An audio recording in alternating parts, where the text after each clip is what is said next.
በጣም ደስ ብሎናል። ቀላል አልነበረም ያሳለፍነው። በጣም ከፍተኛ ውጣ ውረድ ነበረበት ይሄንን ማዕከል የማቋቋም። ወደ 4 ዓመት ፈጅቷል እድሳቱ። ከእድሳቱ በኋላ የዛሬ ዓመት አስመረቅ ነው። ዛሬ ደግሞ እንግዲህ 1 ዓመት ሙሉ ያከናወናቸውን ለህዝቡም ሪፖርት ለማድረግ ስራችንንም ደግሞ በበለጠ ለማጠናከር ተገናኝተናል። ባለፉት 1 ዓመት እንግዲህ ያው ስሙ እንደሚናገረው ጣይቱ የባህልና የትምህርት ማዕከል ነው የሚለው። በእውነት ለመናገር በዚህ በሳሊያኑ በኩል ከ4 በላይ ትልልቅ ኤግዚቢሽኖች ተካሂደዋል። ተዋንያኖች ሰልጥነው ተመርቀውበታል። የበገና የስዕል ተማሪዎች ወጥተውበታል። ከዛ ሌላ ደግሞ የተለያዩ ባዛሮች አዘጋጅተንበታል።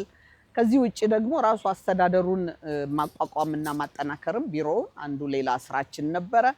በትምህርትም በባህልም በኩል መደረግ ያሉባቸውን ነገሮች አከናውነን ቢያንስ ከ17 18 ፕሮግራሞች በላይ ተካሂደዋል ባለፉት ዓመት። እንግዲህ እንደምታውቀው በዛ በስደት ዓለም ውጪ ለሚገኘው የአሜሪካን ሀገር ነዋሪዎች የጣይቱ የባህልና የትምህርት ማዕከል 25 ዓመት ሙሉ የኢትዮጵያን ታሪክ፣ የኢትዮጵያን ባህል፣ የኢትዮጵያን ጥበብ ሲያስተዋውቅ ነው የቆየው። ከሰሜን አሜሪካም ተሻግረን በካናዳ፣ በአውሮፓ፣ በአውስትራሊያ ይህንኑ ጥበብና ታሪክ ስንዘራ ነው የቆየ ነው። ብዙ ወጣቶች አሰልጥነን አውጥተናል። በየጊዜው በአመት ውስጥ ወደ 12 ፕሮግራሞች አሉን። ቢያንስ እንግዲህ በቲያትር ከ60 በላይ ቲያትሮችን አዘጋጅተናል። ወርክሾፖች አሉን፣ የስልጠና ጣቢያዎች አሉን። በጣም ትልቅና መጠነ ሰፊ ስራዎች ስናከናውን ነው የቆየ ነው። በዛ የተነሳ ደግሞ ከመንግስት ተቋማት፣ ከከንቲባ ቢሮዎች፣ ከኮንግረስማኖች ከ67 በላይ አሁን ልመጣ ስል የአፍሪካ ቻምበር ኦፍ ኮሜርስ ተሸላሚ ነበር። በጣም ትልቅ ስራዎች ሰርተናል። ውጤታችን ደግሞ በህዝብ የተደነቀ ነው፣ የተወደደ ነው። ቴምር ሪል ስቴት ልክ እንዳልከው ነው።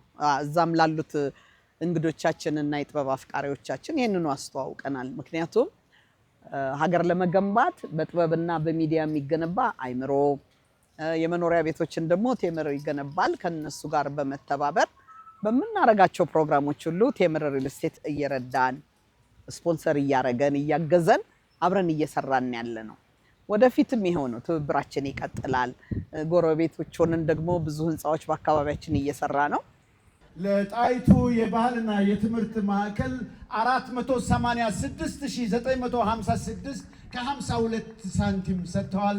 ባካችሁ በስደት ዓለም የተመለከትን እንደሆነ የቲያትርን የስነ ጽሁፍን ድርጅቶች እነዚህ አይነት ባለንብረቶች እንደዚህ አይነት ሀብታሞች ሰብሲዳይዝ ካላረጉት አቅም የለውም ቆሞ የመስራት። እንደ ሲኒማ ጥበብ አይደለም፣ እንደ ዘፈን አይደለም እና ተገቢ ነው እና በእውነት እስካሁንም ስላደረገልን ከልብ አመሰግናለሁ።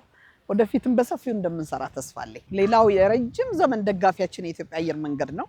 የኢትዮጵያ አየር መንገድ ትኬቶችን እየሰጠ እንግዶቻችንን እያስመጣ ከአውሮፓ ከኢትዮጵያ የሚያስተናግድልን የራሳችን ከሀገራችን ውስጥ የወጣ ትልቅ ድርጅት ነው። በጣም የምንወደውና የምናከብረው ድርጅት ነው። በበረራው በኩል ኢትዮጵያ አየር መንገድ በቤቱ በኩል ይሃለ።